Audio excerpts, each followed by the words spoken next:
What? You're back? I mean, hey! You're back! I see you're ready for more. It's written all over your face. Onward then. There are still more power stars out there, Captain. Alright, well, what's up everybody? Once again, my name is Matt, and welcome back to Let's Play Super Mario Galaxy 2. In the last episode, we defeated the final boss, Bowser, and in this episode, well, like Lubba said, there are still more power stars to collect, so what do you say we check out this entirely new world? World S! And it's got a ton more galaxies for us to explore and get stars in. Pretty exciting, right? Wow, can you believe it? This must be that strange legendary world we've been hearing rumors about, and you didn't tell me there are even more power stars around here. So let's go get them, Captain. Well, apparently Lubba doesn't think we're worthy of rumors. Anyways though, let's start by going to Mario Squared Galaxy. And if you've played Galaxy 1, this should look very familiar to you because it's pretty much the exact same thing. Anyways, our mission is make Mario a star. You mean more than he already is? Oh, believe me, I know how to butter Mario up. Actually, you know what? I want to take that back because that sounded way better in my head, like before I said it out loud. Jeez. Anyway, so this galaxy is slightly different than the one in Galaxy 1. In Galaxy 1, I know this level had sort of like a purple coin mission, but I'm like 99% sure that was from a comet. I think like the normal mission was just collecting silver stars or something like that.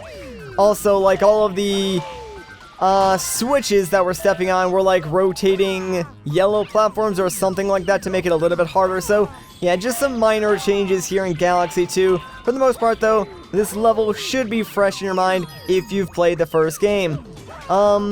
Really, the only difficult thing about this particular mission is just making sure you leave enough of these green platforms to get back, especially where the star is, because that'll trip up a ton of like first-time players, because they'll just like leave the starting area and step on all of those green platforms, and by the time they finish stepping on all the switches and go back to pick up the star, they'll realize that they have no way of actually reaching the star because all of the platforms are gone. And trust me, that is like the worst feeling in the world. You do not want to do that.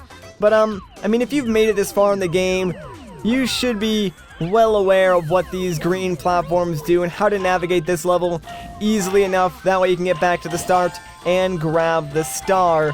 Everything else is pretty easy. Its laser's a little bit annoying, but nothing that we can deal with. And wow, that is a really long range. I did not think it would go that far. Alright, so, yeah, we're done. Jeez, that was actually a lot faster than I thought it was going to be. And we have a ton of platforms back over where the star is, so we're gonna make it back, no problemo. So that's sort of like the theme with World S. Like, a lot of the missions are really easy, but the comets are a lot harder. So there's like a really distinct difficulty curve. Like, you'll go through the normal missions, no problem. Then when the comets show up, you'll be like, what is going on? This is not easy at all. So just mentally prepare yourself for that.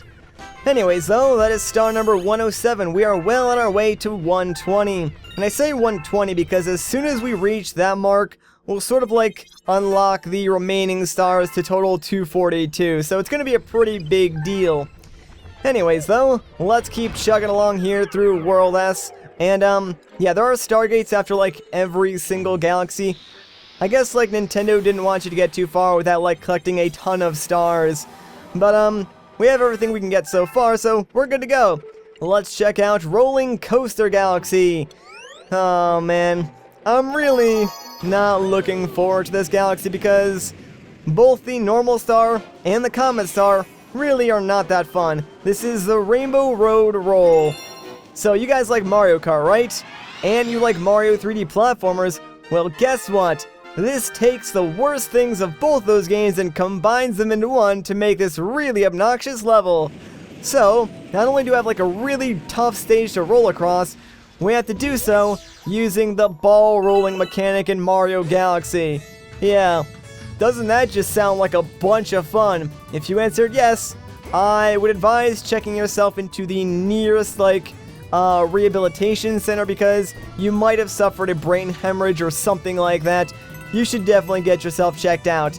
Now, I'm just joking. Like, if you do like these stages, good for you. I'd probably say you're a masochist, but I don't really want to sound too rude. Anyways, let's head off to the right path because we're no pansies. We're an expert, but, more seriously, this is the only way you can go if you want to get the comet medal. Well, I mean, I suppose you probably could try to, like, roll up this thing backwards. I've never actually tried that, though, so I have no idea if that actually works. So going down the expert path, which really isn't that hard to begin with, is probably the easiest way to get that comet medal. So, for the most part, the stage kind of, like, plays itself. You're just kind of, like, along for the ride. As long as, like, you go at a moderate pace, the momentum and, like, the curvature of the level will sort of, like, keep you in the center. So you really don't need to worry too much about falling off, except for, like, a couple minor areas. Other than that, though, yeah, this level, as much as I made it out to be, like, you know, some awful experience, it's really not all that bad. And as you can see, we're already done. I'm glad they did limit the ball rolling stages in this game and did not use them too often because they're really not that fun. But let's grab this star, or not. There we go. We're just gonna, like, grab it using the shame method of getting stars if we miss the ground pound from now on because I am way too lazy to keep trying for them. Plus, it just makes myself look really, really silly. But yeah, another star down. Man, these are going by quick. Like, I knew these levels weren't that difficult. At least, like, the starting ones of World S2. Some later levels in World S do get a little bit harder, but the starting ones aren't so bad. And hey, there's that pesky prankster comment over Mario Squared Galaxy. We'll probably head back there a little bit later. I'm pretty sure that one is actually the purple coin star. But for now, we're going to keep advancing. This is the galaxy I wanted to get to because it is a ginormous reference to Super Mario Sunshine. So, this is Twisty Trials Galaxy. Now, if you played Mario Sunshine, you're going to feel right at home here. In fact, you might even feel better because you're playing it in Mario Galaxy, a game with way better physics. Anyways, this is spinning and spinning and spinning and spinning! So yeah, there might be some spinning. It's not going to be from us, though. It's from the platforms. Now, I'm not sure if this is like a recreation of a level in Sunshine like the Throwback Galaxy was. I really don't believe it is. But, either way, it's definitely a reference to Super Mario Sunshine. Or at least, like, some of the floodless levels. And, I'll be honest with you guys, like, Sunshine is probably the one 3D Mario platformer that I've played the least. Like, I haven't even played it to completion, and I don't really know why. It's really weird because, whoa, okay, calm down there, Mario Galaxy. Like, I just complimented you on your physics engine, like, before we got on this level. See, you can't be doing that to me on camera. Like, we gotta work together on this one, man. But, like I was saying, something just sort of, like, feels off to me. And by all other accounts, I should enjoy the game. Like, it's right up my alley. But, the controls just feel a little bit off to me, and it's just enough to stop me from, like, enjoying the game. Like, you know, I picked it up a long time ago, played through it for a couple of hours, and I just sort of, like, put it down, and I was like, you know what? Not for me, man. That was, like, a couple of years ago, so maybe I should, like, pick it back up now after, like, a few more years of gaming expertise, if you will, and, see how I like it. Maybe I'll do that one day. I don't know. So there, that was, like, my video game confession. And that would totally make a good comment question. So, what are some of your guys' video game confessions? And these could be, like, anything from a controversial opinion, or just, like, the fact you've never played some super popular game. So, I'll do another one. And this is bound to upset some people. I don't particularly think Ocarina of Time is all that great. And people who say it's the best game ever are clearly overlooking a lot of games in order to make that bold of a statement. Yeah, I said it. I bet I lost like 50% of my Zelda fan base from that, but you know what? That's kind of what I expect to see in the comments. So let's do it, guys. I want to see like a really long comment thread discussing something pointless like Goku versus Superman. but with video games. And I'm not even joking, that was totally a comment thread I saw one day on a video. It was insanely long. Anyways, though, let's head back here to World 6 because there is a prankster comet over the final boss galaxy. So let's fly and see exactly what this is. I'm pretty sure it is another speedrun mission, but either way, it'll be fun. So let's see. Bowser's Big Bad Speedrun. Alright, this level should be a lot of fun to do as a speedrun, just considering how long it actually is. And we have to collect clocks along the way. I kind of thought it was going to be like one of those static timer levels, but I guess not. That'll just add to the challenge. Like, I'll be honest, I'm sort of like doing this one blind because I didn't really practice this level beforehand. I mean, I knew like the comet, whatever it was going to be something that I could probably do in a couple of attempts, so didn't really bother with the practice. I'm also trying to record like a ton of episodes in a really short amount of time since, if you watched my update video, I think I said I was going away for a couple of weeks, and I'm actually going to hang out with a couple of my YouTube friends, so we're going to, you know, hang out and record a bunch of videos and stuff like that. But, I'm gonna be gone for like, I don't know, 10 days or something like that, so I'm currently like in the struggle of trying to pre-record a ton of videos. That way I have episodes going up every day while I'm away. So, you might have actually been able to notice, but a lot of the previous videos and probably a lot of the videos that I'm about to record are all going to be recorded like within either the same day or like a day of each other, which is not usually how I record these videos. So if you notice like the commentary getting progressively dumber as the episodes go on, chances are you're getting later and later into the recording session. Because here's the thing, like talking to yourself while you're playing video games, it sort of makes you go insane after a while.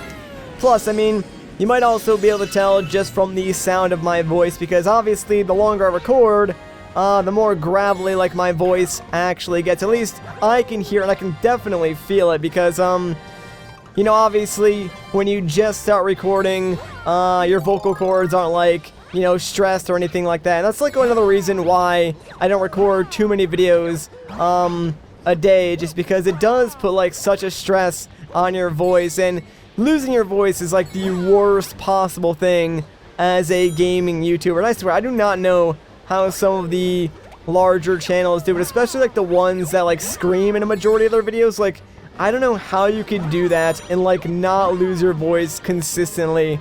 There must be some trick that I just don't know about, but yeah, I can definitely tell, you know, if my voice sounds, I guess, tired, if you will, after recording like several videos a day. And we're sort of getting to that point right now, but I've still got a few more I need to record, so we're going to push on through, hopefully, and hopefully it doesn't sound too bad by the time we're done here. But you know what? You guys are worth it, so even if I do risk losing my voice, I'm gonna record as many videos as I can and try and stay consistent. I mean, it's sort of my job, and I really have been trying to take YouTube a little more seriously than I have in the past. Like, I'll admit, I was kind of lazy with it, and I'm still kind of lazy with it.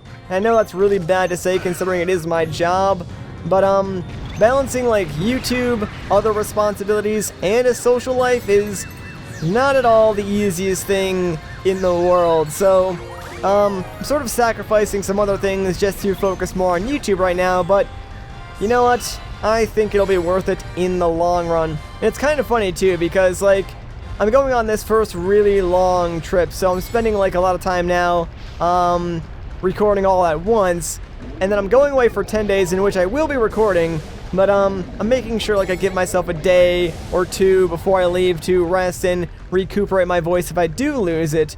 But after I come back, it's gonna be like another really long recording session, because like maybe a week and a half after I come back from this first trip, I'm actually going on a family vacation, so I'll be gone for I don't know how many days, but a pretty decent amount of days, so I'll probably have to pre-record another like set of videos, not as long as like this first set, but I would normally never do that to myself because that is insane. Anyways though, we actually did it first try, no problem, sweet. Let's grab the star and get out of here. And I'll stop talking about my personal life because I'm sure you guys really do not care at all. Like, I am not a vlog channel, that's not why you guys come here. But there we go. Let's see, that is star number 110, baby. Dang, that's awesome. And we completed that galaxy. Alright. Oh, and hey, there's already a comet in Twisty Trials Galaxy. Sweet. We'll probably take care of those a little bit later. Hey, we got a letter too. Mario, I have a letter for you. Who's it from? Invitation. Hey, it's the chimp. There's a new game over in the Slimy Spring Galaxy. If you think you got what it takes, swing on by. Alright, a new game? I'm totally down. I mean, who doesn't like free stars? Come see me next time there's a mail delivery. Alright, thank you so much, Mr. Mail Toad. But, I think that's going to wrap things up for this episode. So if you guys enjoyed this part, a like rating would be greatly appreciated. If you want to see more, consider subscribing. But, once again, guys, my name is Matt. Thank you so much for watching, and I'll catch you in the next one.